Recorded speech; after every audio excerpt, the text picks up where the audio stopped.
Assalamualaikum warahmatullahi wabarakatuh. Semangat pagi. Saya ingatkan jangan lupa untuk selalu mengkonsumsi buah jeruk atau buah-buah yang lain agar imunitas tubuh kita lebih baik dan membawa kita lebih semangat untuk bekerja. Terima kasih atas sambutan, pertanyaan, dan komentar-komentarnya pada video terdahulu. Ada 3 pertanyaan utama berkaitan dengan video tersebut. Pertanyaan pertama berkaitan dengan bagaimana pewarnaan jeruk siam di dataran tinggi. Pertanyaan kedua berkaitan dengan lingkungan tumbuh yang optimal untuk jeruk RGL. Dan pertanyaan yang ketiga berkaitan dengan varietas apa saja yang cocok untuk jeruk di dataran rendah. Di sini saya hanya akan menjelaskan tentang pertanyaan pertama. Untuk pertanyaan yang lain akan dijelaskan pada video selanjutnya. Silakan mengikuti video ini hingga selesai dan jangan lupa untuk terus mengikuti video saya. Mari bersama menjadikan jeruk Nusantara lebih berkualitas dan menjadi tuan rumah di negeri sendiri.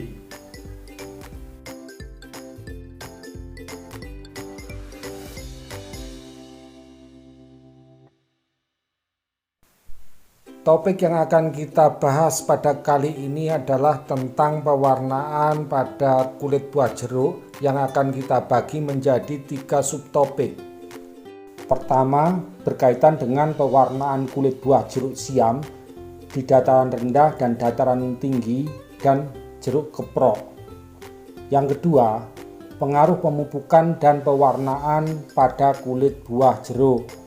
Dan yang ketiga, pengaruh air terhadap pewarnaan kulit buah jeruk. Pertanyaan ini banyak ditanyakan terutama oleh teman-teman dari Sumatera yang kebetulan memiliki jeruk siam di dataran tinggi seperti siam madu, jesigo, dan lain-lain yang menurut saya kualitasnya cukup baik. Untuk subtopik yang pertama yaitu berkaitan dengan pewarnaan kulit buah, begini penjelasannya.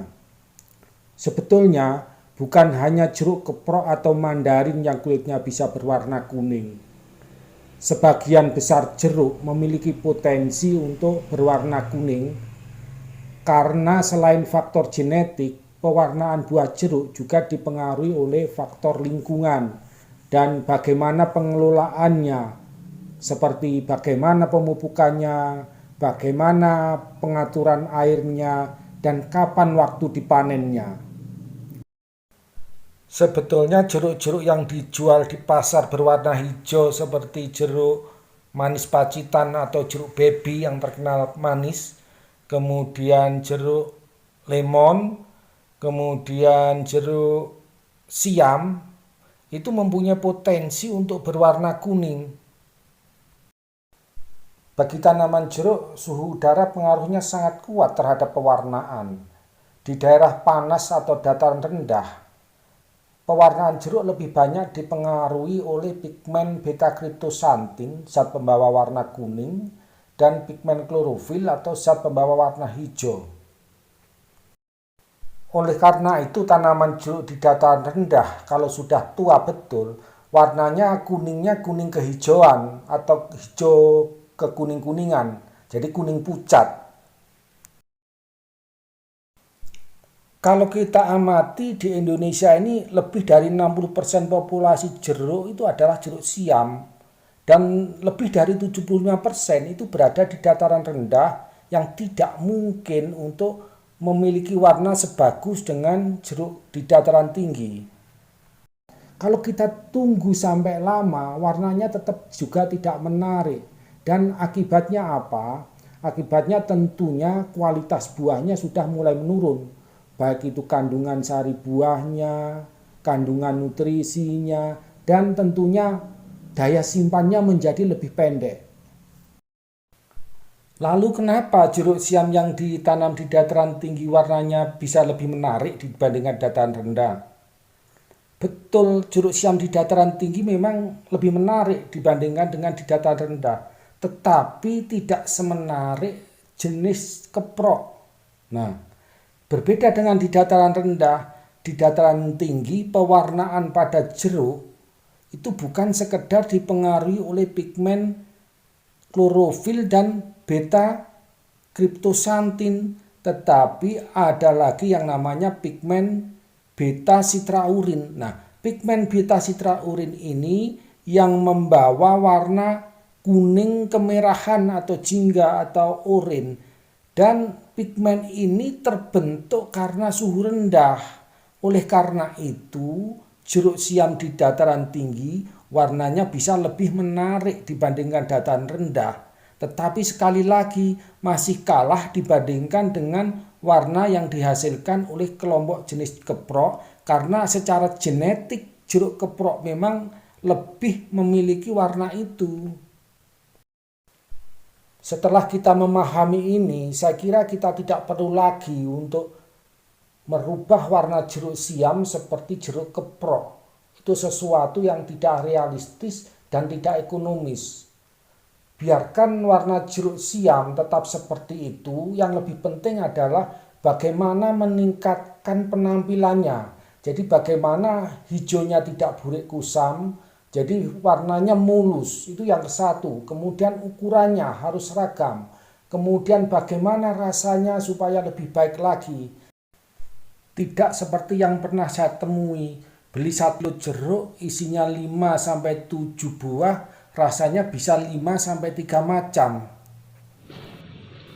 Nah, penjelasan ini saya kira cukup jelas bahwa untuk menghasilkan jeruk berwarna oranye atau kuning premium itu lebih mudah diperoleh dengan jeruk keprok, bukan jeruk siam. Sekarang masuk ke subtopik kedua, yaitu bagaimana pengaruh pupuk terhadap pewarnaan kulit buah jeruk. Gini penjelasannya. Organ tanaman itu disusun oleh air dan unsur-unsur yang diserap dari dalam tanah dan dari udara. Ini apa artinya? Artinya bahwa pupuk yang kita berikan untuk tanaman akan mempengaruhi proses dan mutu dari organ tanaman termasuk buah. Setiap unsur mempunyai fungsi dan peran masing-masing di dalam tanaman. Contohnya nitrogen. Bagi tanaman, nitrogen itu merupakan pembentuk protein dan klorofil. Pengaruhnya sangat kuat terhadap perkembangan buah maupun pertumbuhan vegetatif tanaman. Tanaman yang kelebihan nitrogen akan menghasilkan buah yang ukurannya lebih besar dan cenderung berwarna hijau gelap, termasuk juga daun-daunnya. Nah, akibatnya apa? Tentunya pembentukan warna kuningnya menjadi terhambat dan bisa menunda proses pematangan buah. Nah, dalam hal menunda proses pematangan buah ini, penggunaan nitrogen ini sudah diaplikasikan oleh beberapa petani dataran rendah di Jawa Timur. Ketika panen jeruk harganya turun, mereka melakukan pemupukan dengan nitrogen. Harapannya apa? Buah akan selalu berwarna hijau, kematangannya menjadi tertunda, dan panennya bisa mundur. Dengan harapan harganya akan baik kembali. Pupuk apa yang bisa meningkatkan pewarnaan kuning pada kulit jeruk? Jawabnya adalah pupuk kalium atau K. Pupuk ini banyak dijual dalam bentuk KCl atau kalium klorida, kemudian ZK atau kalium sulfat, dan KNO3 atau kalium nitrat. Selain dapat meningkatkan pewarnaan kuning, pupuk kalium ini juga meningkatkan ukuran buah. Untuk meningkatkan pewarnaan kuning pada jeruk, penambahan pupuk kalium ini bisa diaplikasikan melalui penyemprotan dengan menggunakan pupuk kalium nitrat atau kalium sulfat. Aplikasinya setiap 2 minggu sekali. Pertanyaannya, kenapa tidak menggunakan KCl? Ada 2 alasan penting kenapa tidak menggunakan KCl. Alasan pertama, unsur Cl atau klor yang dikandung oleh KCl itu tidak disukai oleh tanaman jeruk, sehingga potensi mengalami keracunan Cl itu akan tinggi. Yang kedua, KCl itu sulit larut dalam air, sehingga aplikasinya menjadi tidak praktis. Penambahan kalium pada tanaman jeruk harus dilakukan dengan cermat. Tanaman tidak boleh mengalami kelebihan kalium. Jika kelebihan, meskipun ukuran buahnya lebih besar dan pewarnaannya lebih baik, mutu buah menurun, terutama kandungan sari buah dan rasio gula asamnya. Sekarang subtopik yang ketiga, bagaimana pengaruh air terhadap pewarnaan kulit. Air merupakan komponen utama penyusun organ tanaman, apalagi di dalam buah. Saya yakin lebih dari 80% kandungan buah adalah air. Dengan demikian, semua proses yang terjadi di dalam tanaman itu tidak terlepas dari pengaruh air. Ketika tersedia air yang cukup, maka serapan air bersama unsur-unsur penyusun klorofil seperti nitrogen dan magnesium itu meningkat. Akibatnya, kandungan klorofil di dalam tanaman juga meningkat, serta tanaman lebih aktif untuk melakukan pertumbuhan vegetatif. Peningkatan klorofil ini tentunya akan menjadikan tanaman menjadi lebih hijau, termasuk buahnya, sehingga pembentukan warna kuning itu menjadi terhambat. Sebaliknya, jika kekurangan air, kadar klorofil tanaman rendah karena pembentukan klorofil terhambat dan serapan unsur-unsur penyusun klorofil juga terhambat. Hal ini berarti akan mempercepat pembentukan warna kuning pada buah. Pengalaman mengelola kebun jeruk di dataran tinggi ternyata memperoleh hasil terbaik, yaitu warna kulit buahnya oranye, kandungan sari buahnya tinggi dan rasanya itu lebih manis. Itu diperoleh pada kondisi ketika 3 bulan kurang lebih sebelum panen itu suhu udaranya sudah dingin dan tanahnya kering. Di akhir video ini saya tegaskan kembali, jeruk siam yang ditanam di dataran tinggi karena suhu udaranya lebih dingin, warnanya lebih menarik.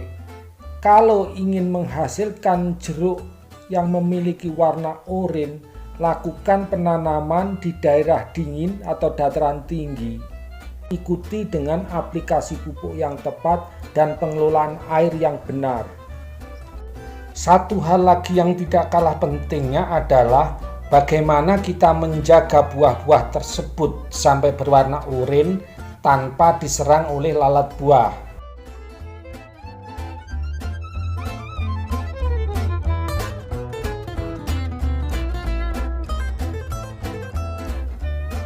Terima kasih telah mengikuti video ini hingga selesai. Saya doakan semoga keluarga selalu sehat, tetap semangat, dan salam sukses.